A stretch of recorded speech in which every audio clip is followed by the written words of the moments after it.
الحمد لله نحمده ونستعينه ونستغفره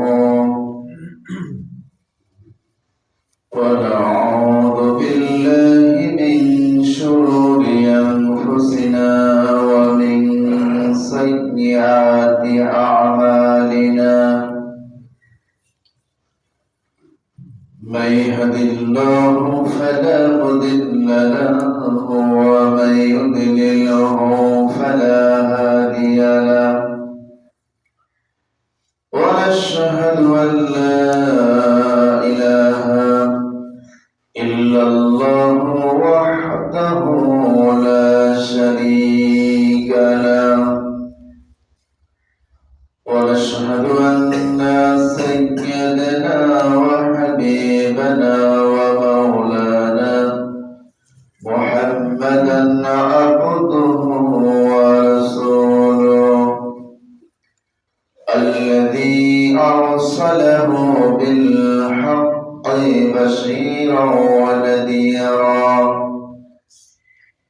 وداعيا إلى الله بإذنه وسراجا وقمرا منيرا فقد قال الله تعالى في كلامه المجيد والفرقانه الحميد সকল জবান খুলে বলুন আউযু বিল্লাহি মিনাশ শাইতানির রাজীম বিসমিল্লাহির রাহমানির রাহিম ইন্নাল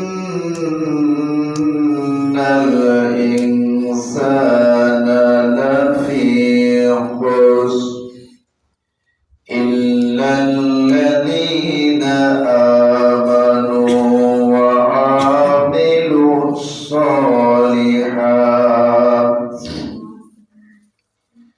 ওয়া আমিলুস সালিহাতি ওয়া তাওয়াসাউ বিল হক ওয়া তাওয়াসাউ বিস-সাবর। করি শুকরিয়া যে আল্লাহ তাআলা আমাদেরকে পবিত্র জুমার দিনে জুমার নামাজ পড়ার উদ্দেশ্যে এই মসজিদে আসার সুযোগ করে দিয়েছেন। সে মহান রবের দরবারে শুকরিয়া আদায় করি, সকলে পড়ে দিছি আলহামদুলিল্লাহ। শত কোটি দরুদ এবং সালাম পাঠ করি মানবতার বন্ধু আখিরি জামানার পয়গম্বর দয়ার নবী রাহমাতুল লিল আলামিন সে নবীর প্রতি দরুদ এবং সালাম পাঠ করে সকলে পড়ে নিচ্ছি সাল্লাল্লাহু আলাইহি ওয়াসাল্লাম। সম্মানিত উপস্থিতি, আপনারা সকলে কেমন আছেন? আলহামদুলিল্লাহ। আল্লাহ তাআলা আমাদেরকে ভালো রেখেছেন, সুস্থ রেখেছেন, এটাই হচ্ছে বড় নিয়ামত। তো এই নিয়ামতের শুকরিয়া যদি আমরা না আদায় করি, যদি মহান রবের শুকরিয়া আমরা না আদায় করি, আল্লাহ তাআলা আমাদের উপরে নির্যাতন জুলুম চাপিয়ে দেবেন। ঠিক না বেঠিক? এজন্য সবসময় মহান রবের শুকরিয়া আদায় করতে হবে যে আল্লাহ পাক রব্বুল আলামিন আমাদেরকে সুস্থ রেখেছেন, ভালো রেখেছেন। আলহামদুলিল্লাহ। কি বলবো আমরা? আলহামদুলিল্লাহ। আলহামদুলিল্লাহ। আমাদের সকল কিছু খাওয়া পড়া চলা ফেরা ওঠা বসা সব কিছু আমাদেরকে আল্লাহ তাআলা ভালো রেখেছেন, আলহামদুলিল্লাহ। এর মধ্যে কোনো সময় খারাপ যাবে, কোনো সময় ভালো যাবে, এটাই হলো দুনিয়ার নিয়ম। আমরা তো আর ফেরাউন নয়। ফেরাউনের তার জীবদ্দশায় তার একদিন জ্বর আসে নাই, তার মাথার যন্ত্রণা হয় নাই। আমরা তো সে ফেরাউন মার্কা মানুষ না। ঠিক না বেটি?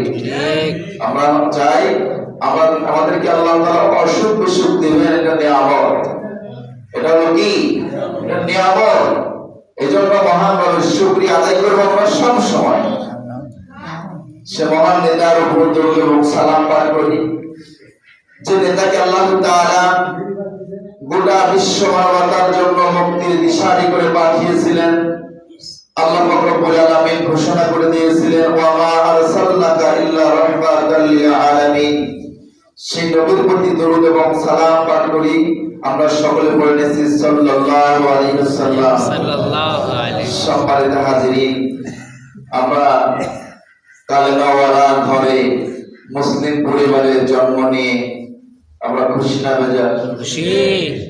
যে আল্লাহ তাআলা আমাদেরকে একটি মুসলিম পরিবারে, কালেমাওয়ালা পরিবারে জন্মগ্রহণ করিয়েছেন।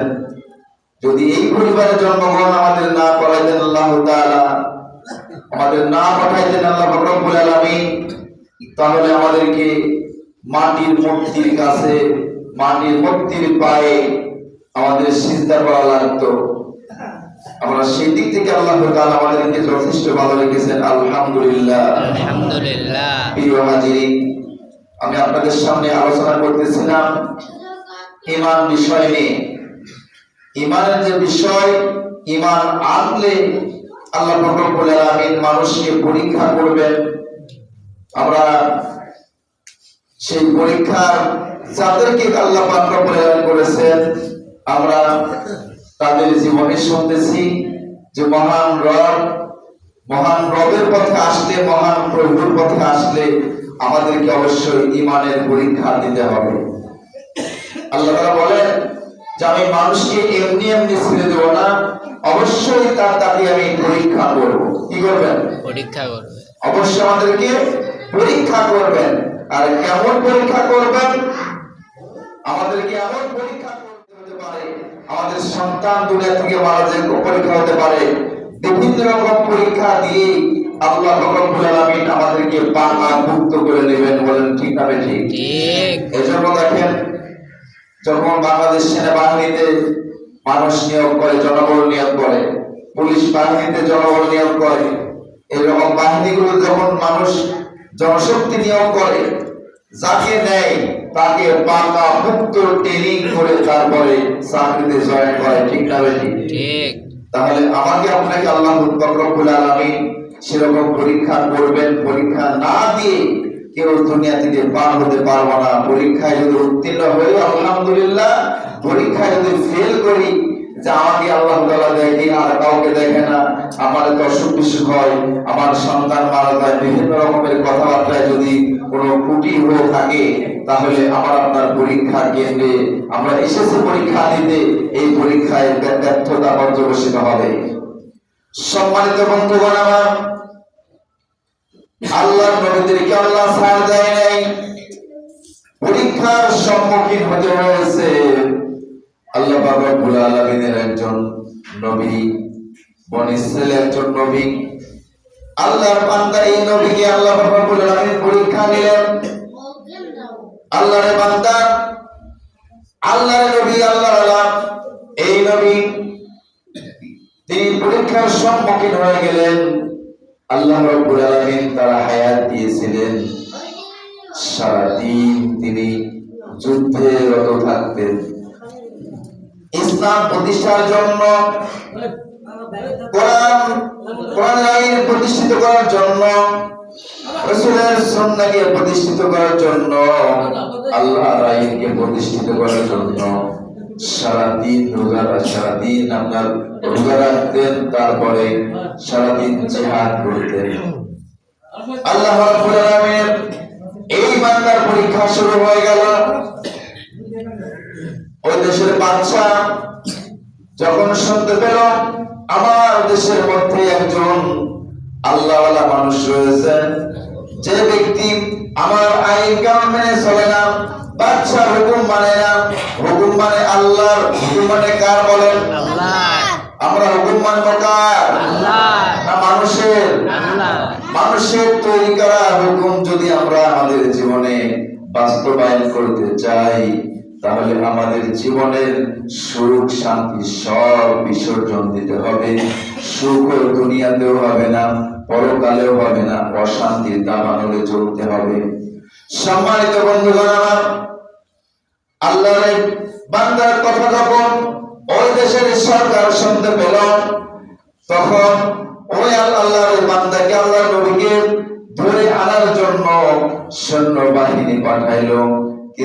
তাকে ধরে আনার এত সাধ্য ছিল না, তাকে ধরে আনার এত ক্ষমতা পাওয়ার তাদের ছিল না। আল্লাহ পাক রব্বুল আলামিন তাকে এমন শক্তি সামর্থ্য দান করেছিলেন। সম্মানিত ভাইরা, যখন তার সাথে পেরে উঠল না ওই জামানার অনুযায়ী, তখন তিনি কালেমার দাওয়াত দিতেন, এক আল্লাহর দিকে ডাকতেন। আল্লাহর ডাককে বন্ধ করে দেওয়ার জন্য কাফের সরকার, বেঈমান সরকার আল্লাহর নবী সামাউন আলাইহিস সালামের পিছু নিয়েছিল, কিন্তু শত চেষ্টা করেও সামাউন আলাইহিস সালামকে আল্লাহর পথ থেকে এক ইঞ্চিও সরাতে পারে না।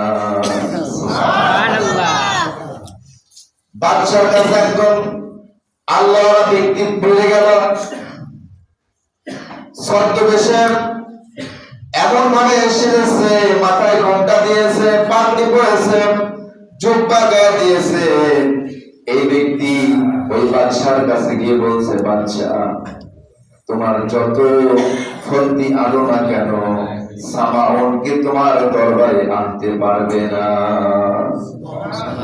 সামাউনকে দমাতে পারবে না, কারণ সামাউনের পক্ষে আছেন বিশ্বের মালিক, পরকালের মালিক, মহান রব। সুবহানাল্লাহ, সুবহানাল্লাহ।